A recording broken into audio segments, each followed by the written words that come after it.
Hey everyone, welcome to episode 92 of the Pickleball Effect podcast. I am your host, Braydon. And I'm Kyle. Today's episode is fueled by Pickleball Central, your one-stop shop for all things pickleball. Need a paddle? Balls? Shoes? They got it all, and then some. Their lineup is massive. They have a 30-day paddle trial that lets you play risk-free, and their price match guarantee makes sure you're never overpaying. And they even have a rewards program for shopping there. Best part is you can use the link in the description to snag up to 10% off most items. Oh, I looked up and lost my spot. Every order, you can save 10% off most items every order. Every time you order, go through the link in the description. That's how you apply the discount. Plus, it goes to support our channel. So do your shopping at Pickleball Central. This week, intro. That was the intro. This week for weekly update. Dude, this is a rough start. A rough start. Why is it so rough? The last few weeks have been really smooth. Yeah, I don't know. And then I just come in with that mess. Yeah, I know. It's okay. I don't know why I'm thinking this. Okay, last week we were talking about your baby face. Yeah. Is this what you get in a week? Have you shaved since last week? No, I've shaved. You've shaved? Yeah, I've shaved twice. You shaved twice? Yeah. This is like an hour. No, this is probably, well, this would have been 2 days. 2 days? Yeah, basically the weekend because I was out in the mountains. Superpower, man. So. Okay, so for our weekly update, we have the big declaration. That's true. Let's start there. No, we'll get there. We'll get there. Okay. We'll get there. I want to talk about some stuff I've been thinking through this week. Some mental exercises about beating AI. I think that's my competition moving forward, especially as things are moving so quickly there.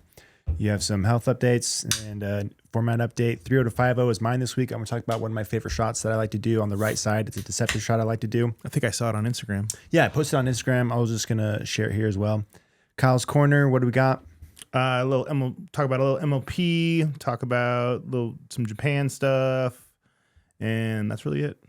It's pretty short. Yeah, so we had the start of the playoffs this week. Yep. We'll share results, some of the action that happened there, and then we look at the preview for next week. For New York, yep. New York, yep. Paddle, Babble, and Gear, we're going to talk about this project I've been working on, just obsessing over the last few days. This may be the best idea I've ever come up with. I'm really pumped about it, and we'll share what I built with you guys. I'm calling it the main paddle monitor. Okay. And so we'll dive into that. And then for paddle fitting of the week, I'm just going to share an element of the main paddle monitor called Paddle Journeys. We'll just go through my paddle journey really quick and show you guys how you can do it too. Sweet. All right, so weekly update. Last week, we were talking Selkirk Boomstick. You're talking Boomstick. It's selling out, bro. It's going to sell out before they even go live to the regulars. Yeah. All the Selkirk. Nah, dude, this was too big of a release for them to come in with small stock, and it's too expensive to just fly off the shelves. Turns out, I was right. You were right. They did not sell out, and as part of the deal, you had to declare. So, I just want everybody in the world to know, Braydon has the most superior pickleball skills when in comparison to Kyle's skills. My skills are just a shadow of what Braydon's are. Someday I'll hit a third shot drop remotely close to how beautiful Braydon's third shots are. My drives someday could be a fifth of how nasty his drives are. He's just amazing. There you go. There's the declaration. I felt it was heartfelt. Everything in there was 100% true. Crying. Hold on. I'm gonna go clip that. You know how you get a featured video on your YouTube channel? It'll just be that. It'll just be Kyle's declaration. Oh, that'll be good. Braydon's superior skills. I like that. That'll be funny. That'll be funny. And then kid quote of the week. Okay. This, every once in a while you just get a funny one from the kids. This one was a pickleball related one, so I was going to share it here. So I believe this was Saturday. We were making lunch. I turned on pickleball, and Oakley, my oldest, she's 6 years old. She was, I don't know, doing something at the table. She was, Dad, why are you always watching pickleball? And I go, I don't know. They're really good. I wish I was as good as they are. And she goes, she like pauses for a second, thinks, looks at me and says, then why are you always saying they stink? That's awesome. It was a good one. She got me. I had no answer. I was like, You're right. It also would have been good if she was just like, well then get better. Like that'd be a kid answer too. It was It was an honest question. You know, I'm always yelling at the TV, saying they stink. Oh yeah. Like, why would you hit that shot? Exactly. Anyways, that was great. And then I want to talk about this, just some thinking I've been doing this week, some just exercises as I've looked into the future of Pickleball Effect, what I want it to be, what I want it to become, how I need to adapt to with AI. How do I use AI? How do I fight AI? I kind of came to the conclusion that I see AI as my main competition. My website has been my biggest driver for traffic, sales, and just helping people the most. My YouTube channel, the podcast is great, but it's second place to the website. But my website traffic has just been trending downwards for the last year and has just been going down even more the last 6 months or so. And yes, there's maybe a little bit more competition online, like that's part of it, but the big part of it is AI. People going to AI first to search for stuff, whether it's paddle, for everything. But of course, paddle related queries are going to be up. And so I see AI as my biggest competition. And additionally, AI is tough, particularly for the affiliate market, not just for Pickleball, but just affiliate review sites in general. Yeah. Because it is aggregating information from so many different sources, so many different websites, and then just summarizes it. And then when it does attribute to a site, it says, oh, comes from 15 different websites. You have to click on that, and nobody clicks on that, goes through your website. So I'm essentially testing paddles like crazy. I'm getting all this data. I'm creating this firsthand information. I write these really extensive reviews only for AI to summarize it, and I get nothing from it, right? And so people aren't going to my website. They're not seeing my links. They're not seeing my codes, and it's a big dagger to how I make money, and how I can find people and reach people in new ways that my website has been doing for me for a long time. And I'm like, how do I combat this? I think it's only going to get worse. This is still the very, early on, like 2 years from now, what's it going to be? Yeah. And so this is what I'm thinking. Okay, how do I beat AI? AI is my competition. It's not other YouTubers. It's not other people. It's that. That's what I got to beat. And so I was just thinking to myself, what can I bring to the table that AI can't? I think it's visuals. I think it's community. I think it's interactive tools. I need to make my website the place that people go to first before they even go to AI. They just bypass AI, go there. It has to be shareable, worthy. People have to talk about it because people aren't going to find it through Google search as much as they used to. It has to be shared through different forums, community aspects, and it just has to become the go-to place. And I mean, everything makes sense to go to a website like mine or even others where like it's firsthand information, it's accurate data, it's nuanced. There's a lot of benefits to looking at what I've created versus what AI. But AI has its benefits. It's easy. You get the answers immediately, right? You don't have to dig. Quick, and so, anyways, those are the things I think I have to do to beat AI. And so I think interactive tools in particular are going to be really big. So examples of some stuff I do have that interactive tools are like my paddle quiz. I have my database. The database page, my table, is one of the most, the biggest hits or most trafficked pages on my website, both for new and existing users. So like that's an example of how interactive tools can be really effective. People come back to it constantly and just look at stuff up. I recently made that paddle comparison tool, which is really cool. That works well. AI can't do that the same way it does. And then I had the idea to create this new tool that I've just been obsessing over the last 3-4 days. You ever just get an idea where you're excited about it, you're pumped, you run with it, and it's just all you can think about. Yeah. Unfortunately, it was over the weekend. I don't think my wife was too happy with me because I would be with the fan, do something, and then there would be a dead moment, and I would just go on my computer and it was bad, but I did it for better or for worse. We talked about it. I was like, I apologize, but still, it's just one of those things where you're just obsessed and get really excited and you want to build it out.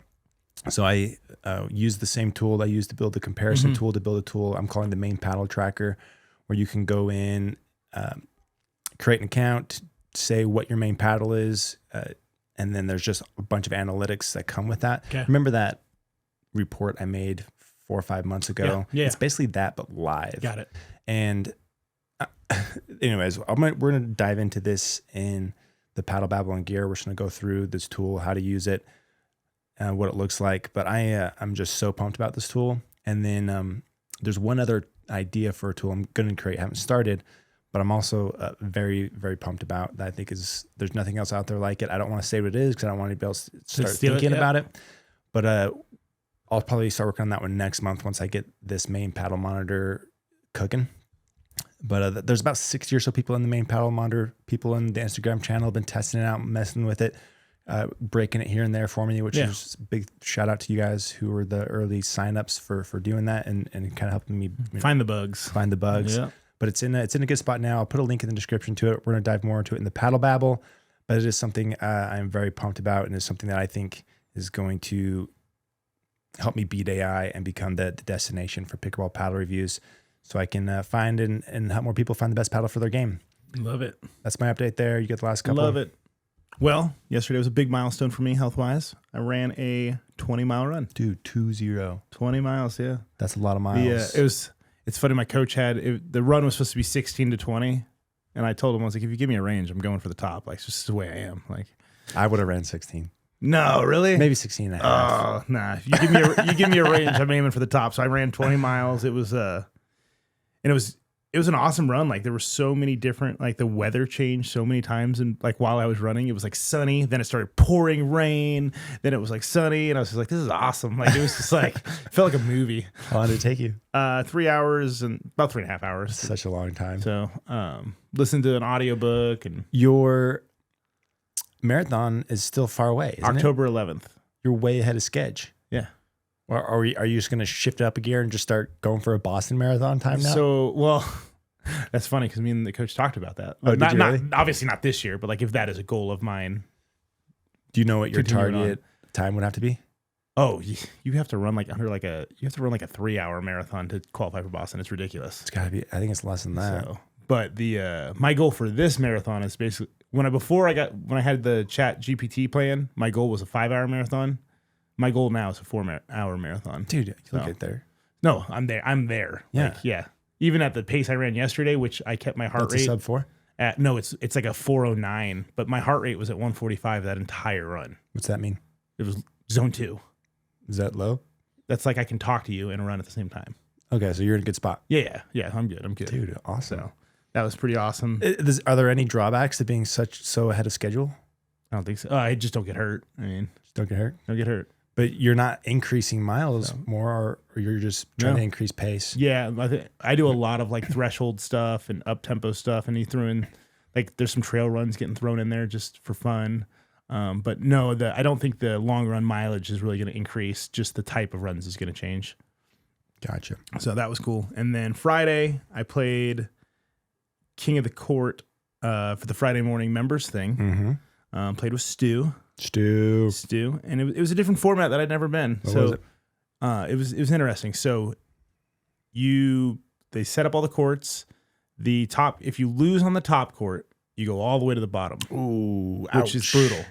And then this is where it got kind of unique. So all the other courts, though, if you lose, you stay there. You don't move. So it's only the very top court. So only the top court basically has people that drop all the way down. What'd you think of it? It was cool. I ended at the top court. I never lost we got to the top court near the end and held it for 3 games to the finish. You and Stu? Yeah. All right. Yeah. Once we started playing real pickleball, at first we were just like blasting the ball, and then So did you start in the middle? We started right in the middle. Yep. And we lost a few, but we didn't move. And so then presumably, so if you lose, you stay in the same spot. You can only go up until the top, and if you go to the top, then you lose and go all the way down, which was kind of cool. So like one of the teams lost a lot of games, but they were getting really good games because they were in the bottom the whole time. Yeah, that's a big drawback for that bottom one. The worst team there. Yeah, they're basically playing the best. They're going to lose every match. Yeah, but they got good reps. For everyone else, it's really fun.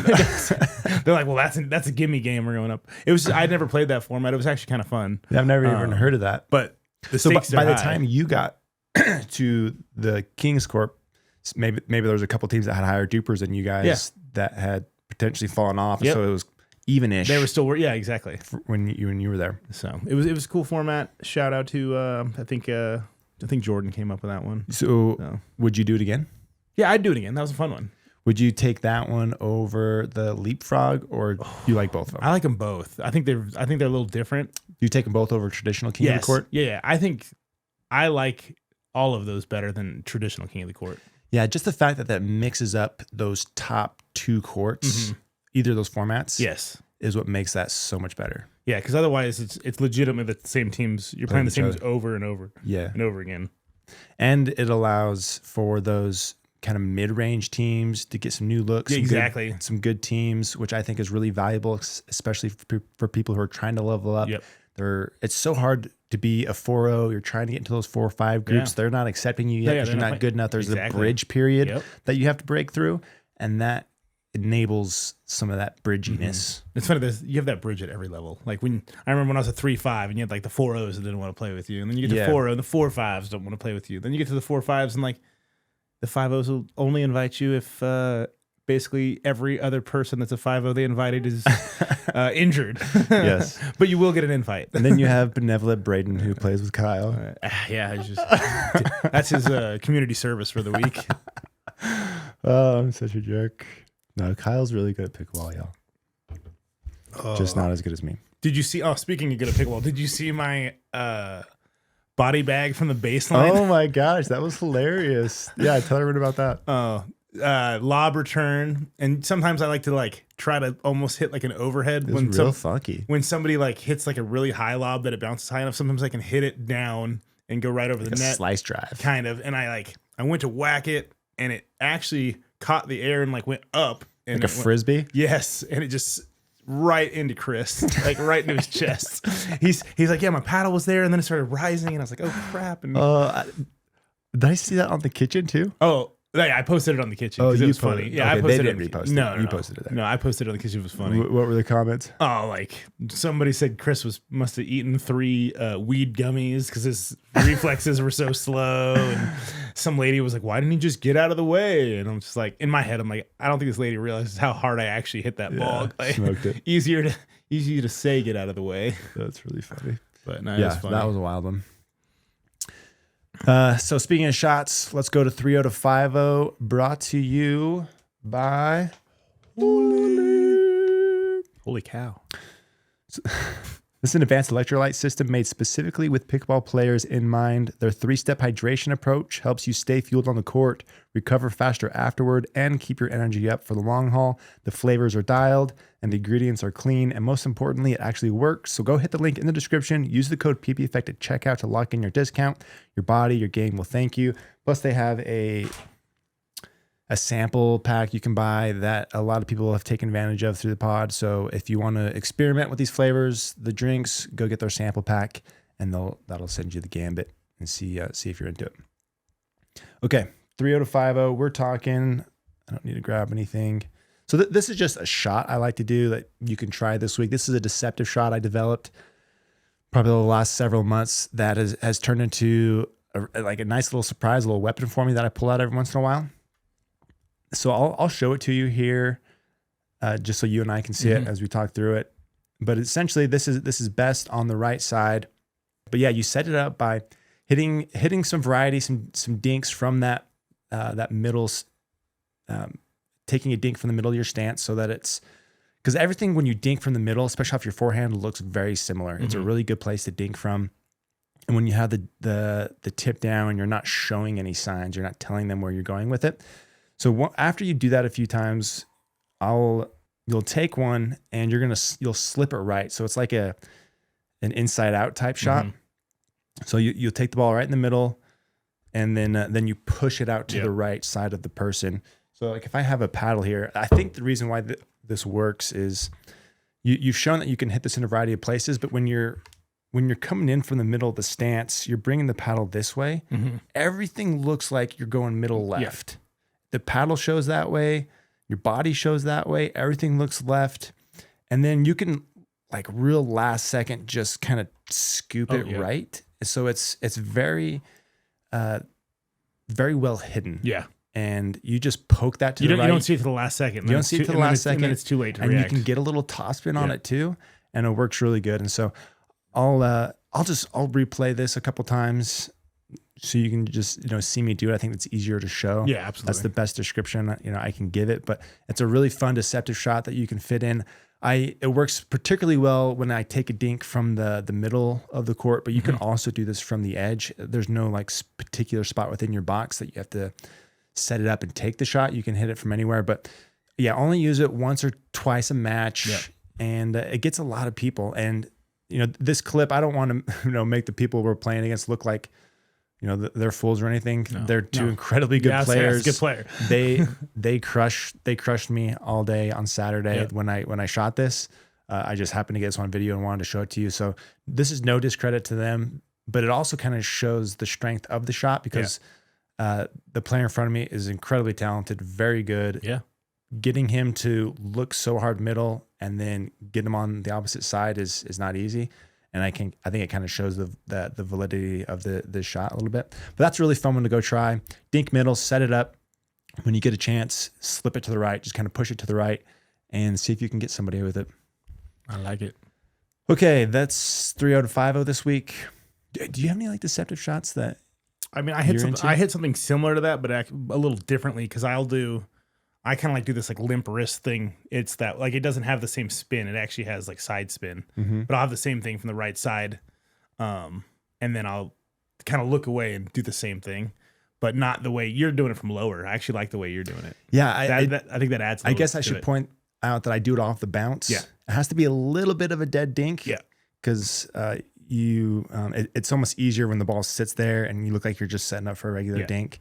But it's off the bounce. It's not off. It's not out of the air. I think it's better off the bounce because it looks like a dink. It does. And I usually do it out of the air. If somebody dinks it high, I make it look like I'm going to dink it back out of the air, and then I go to the right. Yeah. So it's different than but yours is coming from lower, and because it's off the bounce, I like that because then the net actually blocks your wrist angle a little bit when you turn it at the last second. Yeah. Yeah, it's a fun one. Give it a shot. Let us know if it works. Let's go to Kyle's Corner. Brought to you by Slice. So Slice is a weighted end cap that I use and recommend all the time. It's an easy way to fine-tune your paddle's performance. They help improve balance, add power, and make your paddle easier to maneuver. So it's all in one simple add-on, and it's made right here in the USA. Use the code PBEffect to save, and check them out with the link in the description. They also have like Hesicor style grips, coins, and a variety of other accessories. Yep. And the discount code works across the board, so you can. That's my favorite item, but they have lots of different items. I think I just saw Fed got a cap, like a custom cap. Yeah, he has like a custom coin. That's pretty sweet. Yeah, a little 10-gram coin. Yeah, that looks pretty cool. It's like blue, has a signature. Yeah, Fed has a thing with them. Shout out to Fed. All right, I'm gonna start by just giving a shout out to my friend in Japan, Chris Chen. He's usually who I send people to. Him or Yasko is who I send people to that are in Japan to find games. But our friend Dan Clark was in Japan with his family for, I think, several weeks. And he wasn't sure if he was going to play pickleball. And then he reached out to me because I messaged him. I was like, hey, if you're looking to play pickleball, I can probably find you some games. And, got him set up with Chris. And he actually got to go play at the Tokyo Tower. Okay, what is the Tokyo Tower? So it's like essentially like, think like Empire State Building or the what's the one in Seattle? Tower? Space Needle. Yeah, Eiffel Tower. So it's a big iconic. Exactly, big iconic landmark. But yeah, they have pickleball courts now, and like they even got to rent paddles that we could throw this up on the podcast. Yeah, we throw this picture up. That's Dan. But they even got Tokyo Tower paddles that you can rent, and it's just super cool. Dude, that's awesome. Chris, how cool is that? Yeah, super cool. And what I thought about is because I wasn't there that long ago. It was September, October of last year. So pickleball is obviously booming because there was no pickleball courts at Tokyo Tower. This is a permanent court? Yes. They rent the courts out. Wow. That's what I'm saying. So it's and booming. This dude's name is Chris? Yeah. Why are there so many Chris's in pickleball? I don't know. There's so many Chris's. Hey, he played your Mach 2 for a long time. Oh, see the one that had the signature pickleball effect one? Yeah, for a long time. Oh, cool. Yeah, I just noticed he didn't have it in that picture. So Chris, thank you, man. That's awesome. But that was cool. All right. Dude, Dan Clark has been on a tear. I played with him. This must have been a month ago. He had just gotten back from Wimbledon. He flew there just to attend one day because he got a ticket. The dude is just living. I don't know if he's going through like a midlife crisis or something right now, where he's just like living it up. I'm living it up right now, and now he's in Japan playing pickleball. Love it. All right, MLP playoffs. Little bit of an upset with our Dallas. Yeah, what happened? Well, so I guess Dallas picked the slide. Did you see the memes of pickleball posts? No, I did not. Okay, you have to go look at them later. But they made a bunch about Dallas picking to play the sliders over the ranchers. So how does I think the because they were seated so high, they got to pick who they played. Yeah. So the highest, there was 2 play-in matches. Yes. So there was 2 teams that went through to the brackets. The highest seeds got to pick between one of those 2 teams. So from what I understand, Ranchers were the highest in their division or whatever. They got to pick either between the Columbus Sliders or the Texas Ranchers. Yeah. So Dallas got to pick. Dallas got to pick. Dallas picked the Sliders, which includes Paris Todd, Deescu, Klinger, and Leah Jansen. Yep. So they had actually lost to the Sliders late into the season, though they had beaten them, I believe, 2 other times. Yeah. And so apparently they felt like the matchup was right. Yeah, which didn't go well. But the best part about this to me, I'm sad that Dallas lost. But the interviews with Paris afterwards are hilarious. Oh no, what was it? She's just like, Dallas wanted the smoke, they got it. Like, just real digging into it. Oh, so funny. But I'm sad that they aren't in it. But congrats to the slide. I do like. Did you sliders, watch any of it? I didn't get a chance to. Dude, too they busy were running. so fun. So it's best of 3 in the playoffs. Dallas wins the first, loses the second, and then lost the third. All 3 of them go to Dream Breakers. Dallas had a chance to close out the second, I guess, series in the last mixed match, but the Johnson siblings lost to Deescu and Paris in a crazy match. And then they go to, so they should have closed it out there if they didn't. The Johnsons, they don't lose. Yeah. They end up losing. They go to Dream Breaker. They lost to Dream Breaker. I read that JW was struggling a little bit. I also heard he showed more emotion in this. There was definitely some emotion. Like way more emotion than he ever shows. In the Dream Breaker of match of the third series he was getting after it. Just real pumped when he won stuff. It was fun to see. But it was so fun to watch from the our perspective. Yeah. Like you knew what was on the line. It was more intense. I was more invested as a viewer, and I think this is where the power of MLP really shines, is in these playoffs. It is so fun to watch. And so the finals are going to be this week in New York, starting on the 22nd. Yep. So if you don't watch Pro Pickleball, now's the time to do it. Tune in this week. Go to pickleballtv.com. It's free. You can watch the finals. They're playing, I think, in Central Park. Oh, yeah. Nice. I think that's right. I don't know. I want to say Central Park. Maybe I'm wrong. But they're playing in New York for the finals. That's going to be good. So now that we have Dallas out, because Dallas was my pick to win, so you're going to have Columbus, Fives, Mad Drops, and Shock. Who do you got? Columbus, Fives, Mad Drops, and Shock. So Shock, I think on paper, have the best team. So this is Hayden Patrick, Gabe Tardio, Kate Fahey, and Anna Bright. They just got better and better as the season went on. They've been winning in dominating fashion. And to me, the momentum is on their side.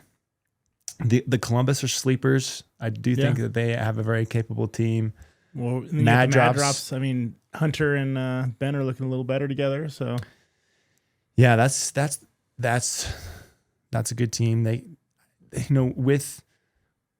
they're set up well to win 2. Yeah, really, like they can win 2 with Ben, and then potentially beat people in the Dream Breaker. I don't know. My money's on Shock, but it seems like there's definitely a route for each team to go in. Yeah. What do you think? I'm gonna say Shock. I just think Hayden's been getting better week after week. So I'm gonna go with Shock. Yeah, let us know if we're wrong, and just go watch this week. It's been really fun. Yeah. Anything else you got? That's it. All right, let's move over to Paddle, Babble, and Gear, brought to you by ADV.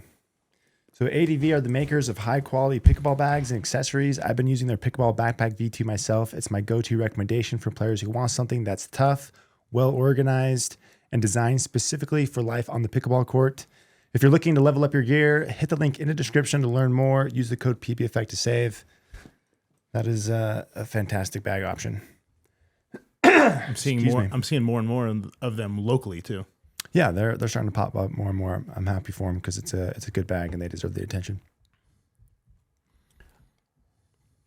Oh, I got a lube the throat.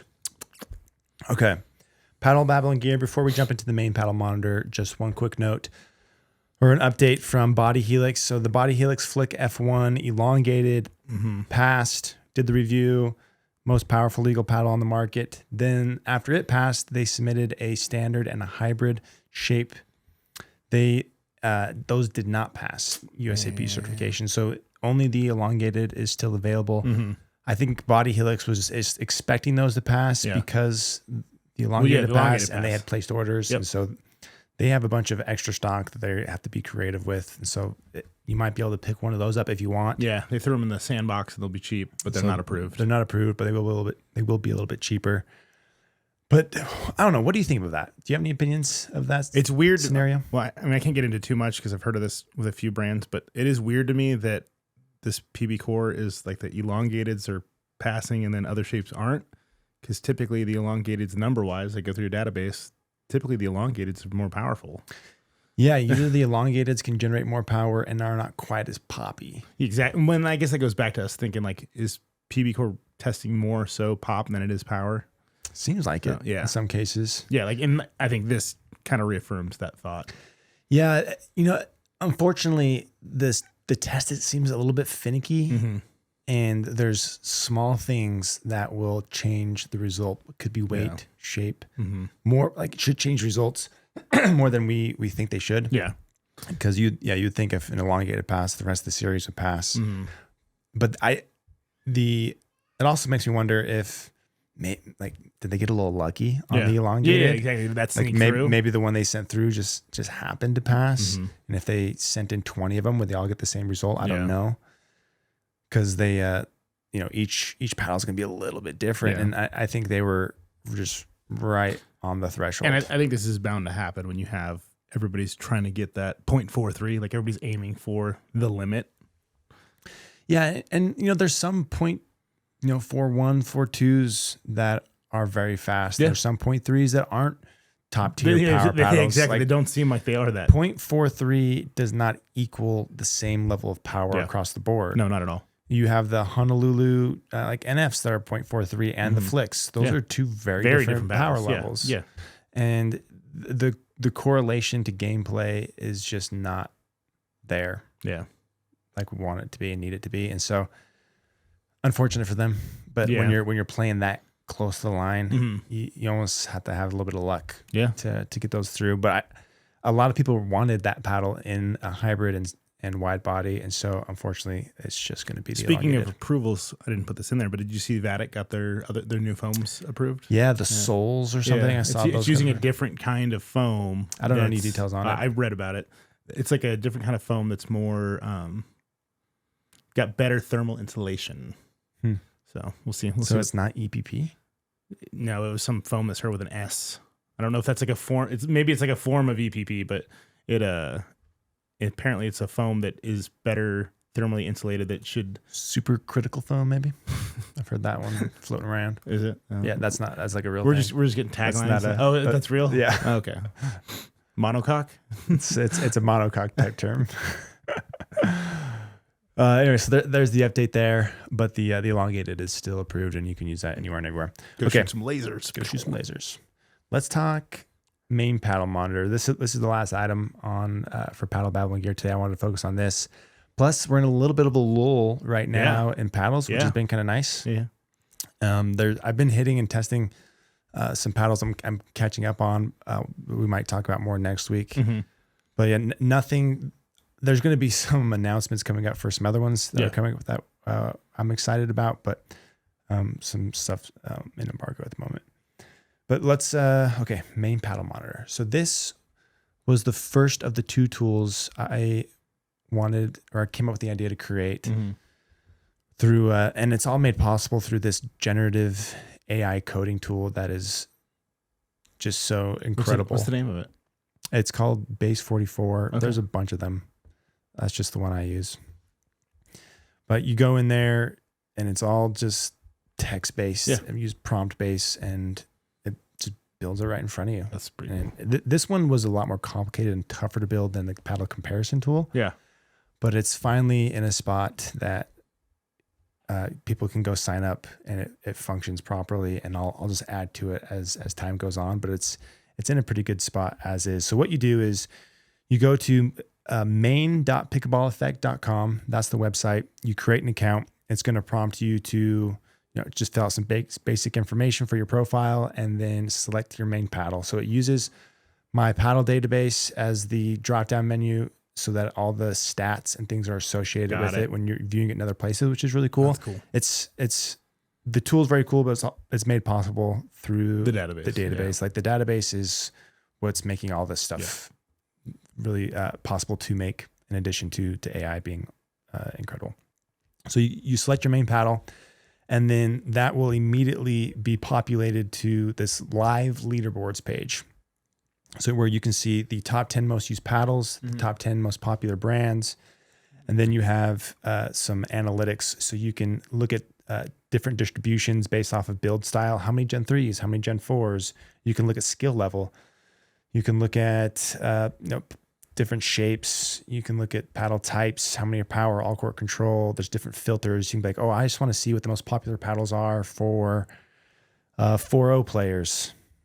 And then everything updates, and you can see that there. So there's like filters and analytics that everything's live. So it's very similar to that report I did earlier, but it's a live leaderboard.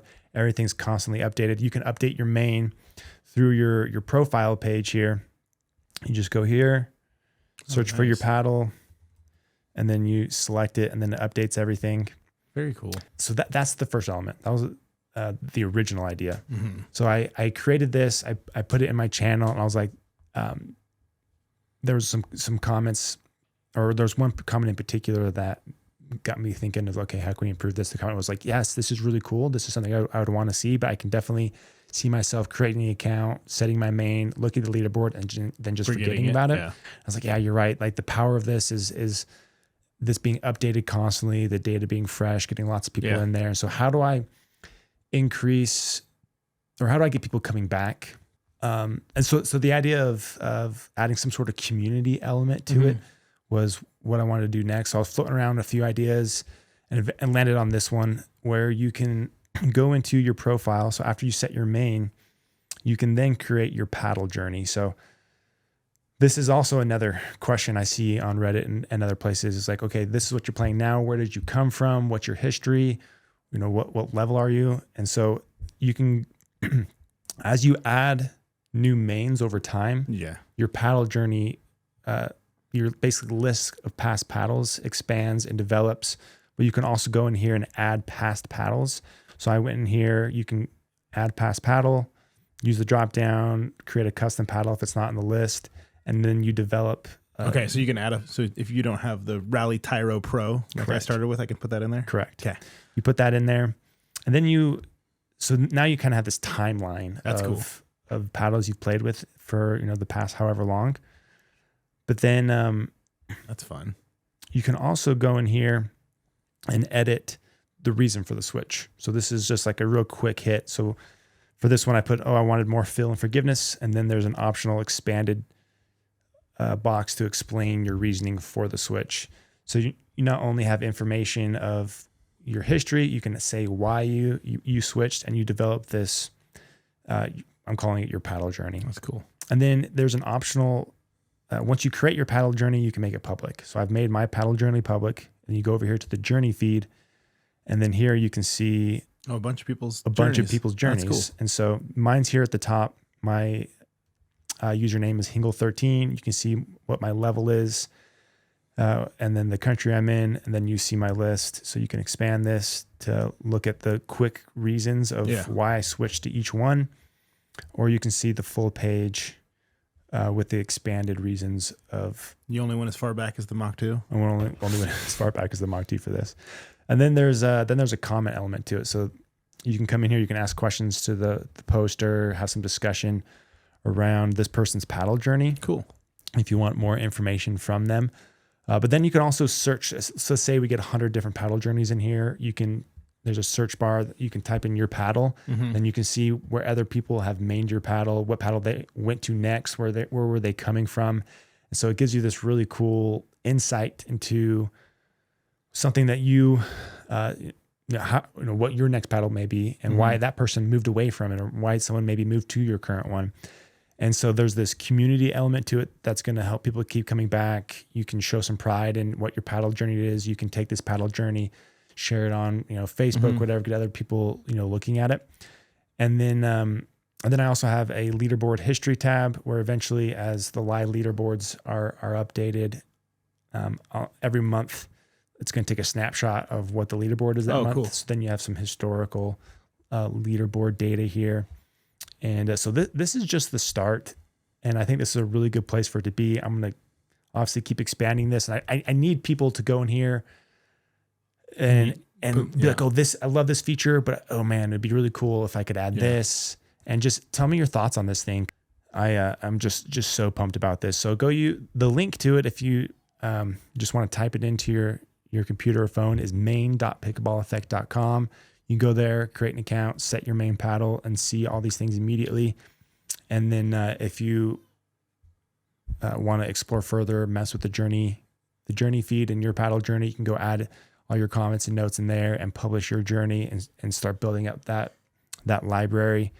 And then, of course, I'll have the link in the description as well. But that's what it is. Tell me. Is this your first time seeing it? I don't know. Yeah, I haven't seen it.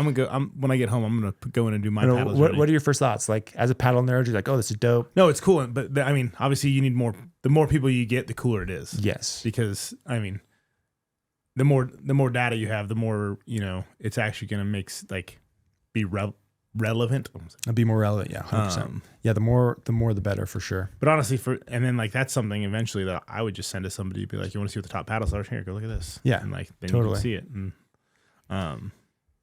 yeah. And it's current. It'll be fun. The more people we have 12,000 people that follow the YouTube. If you had 12,000 people, it'd be interesting to see the list of what people are actually using versus some of the lists that people put out saying what are the top paddles. Like the kind of that'd be really fun. Go take this top paddles list and compare it to some other websites top paddles. That are these are the top 5 paddles. And but are they really the top 5 paddles? Right. The people say you're wrong. Right. There's always going to be a discrepancy there, which I think is what makes this really cool. It's this, player perspective. Yeah. It's not the reviewer. It's not me. No, it's not. That's what I mean. This is deciding, right? This is the people's vote. Exactly. Yeah. That's why I like it. Yeah. It's authentic. It's real. It's not somebody trying to sell something, right? Yeah. Well, that's another thing. Do you have a way to prevent bots from creating accounts or anything yet? I mean, it has just general security stuff built through the app. Well, when we see Hugh Diff, it's number 1. We know there's a problem. Yeah, love you guys. It is good, nice that it is account based. Yeah. You do have to verify your email to create an account. So maybe that'll prevent some bots. Yeah, I think it would. So there is that added level. It's a little annoying to have to verify it, but I thought it was necessary. 100% that's necessary. Because if you could just go in and do an account with no email verifications, you could have a bot just go in and just flood it with, this is the paddle I play with. Yeah. We would probably recognize that it wasn't right though. No, totally. And I have complete admin control and can delete users if I need to. But if that got out of hand, it's definitely something to pay attention to. And so the some of that is built in. We'll see how that shakes out as we get it in front of more people. But I kind of did the initial trial run with my Instagram channel audience, got some feedback there, expanded it, like where it is. I want everyone here who's listening to go create an account, go check this out, give me feedback. Let me know what you think. Is this cool? Maybe it's not. I'm just so pumped about it, but maybe I shouldn't be. I don't know. Go create an account, set your main paddle, and let's build this up. Let's see what it can turn into. And then later in this week, after I hear back from everyone listening here, I'll go push this to the masses and see what we can turn it into. Nice. But this could, I don't know. I could see this potentially becoming a very often, just a source that people go to all the time to check and update. And if you want to get into it with your paddle journey and there's ways to get deeper into it. And the other idea to get people coming back to this and updating their main was I want to do like an end of year People's Choice Awards. Yeah. So similar to the podcast we did, like what we do. we have our own awards, but then I want to add a People's Choice Awards element to it. That's cool. I'm going to run the voting and stuff through this there? app. Okay. And then it'll have just once there'll be a voting window, we'll select the winners, and then that'll just be like a static page that's available all year. Like these were the best paddles last year. And then we'll just rerun that on a yearly basis. But that gets people back into the app. At least, there's a big, window or season where everyone's in, they're updating their paddles, they're voting. And so that'll be another way to get people get back in and engaged. And then hopefully some of these community elements will keep people coming back and updating their main paddle to keep the data fresh. Because I think the culprit, or the thing that could go wrong here, is that the data gets stale. Yeah. And people aren't updating their main. It doesn't stay fresh. And so I'll probably need to add, I haven't done this yet, but I'll probably need to add some controls. Like if they haven't updated their paddle in 9 months, remove it. Yeah. Just things like that. And make that maybe a little bit more robust. Or find a way to ping that account to be just like, hey guys, update your main. Yeah, maybe probably have a series where at 6 months, ping them, 8 months, ping them. If they don't update after that, just rip it out. Yeah. Then just pull out their main paddle so that it gets removed from the data and it's more accurate. But for the moment, we have 63 players in here. The top paddle is the GX2 Power Hybrid. Second is the Boomstick Elongated. And then we have the Perseus Pro IV 16mm. Top brand is Yola, then Selkirk, then 11624. Okay. And anyways, I'm sure we got the Friday Fever in here at number 5. Wow. That was the surprise. Okay. And so we'll see how this shakes out. This will be really fun. Yeah. The People's Choice Awards, that'll be fun too. When we do like ours, and then we compare them to what the people. Yes. So really I'll have to not look at that, and then not let it influence. I don't want that to influence my choices. Yeah, but I'll probably start the People's Choice Award voting fairly soon. So we'll probably do the window. What's the month before December? November. So I think I'll do my birthday. The last 2 weeks of November. Okay. We'll do the voting window, and then we'll announce it. So that'll be coming up fairly soon. Yeah. Give me some time to prep and think through that. But anyways, very, very excited about this. And then the next interactive tool I'm going to build, I think is going to equally blow people's minds. Blow their minds? It is, if I can get it to work the way I imagine in my head, this will be a little trickier and a little more complex because there's a little more back end to it. Okay. But it could also be very, very cool. Okay, there you go. Let me know what you guys think. It's going to be dope.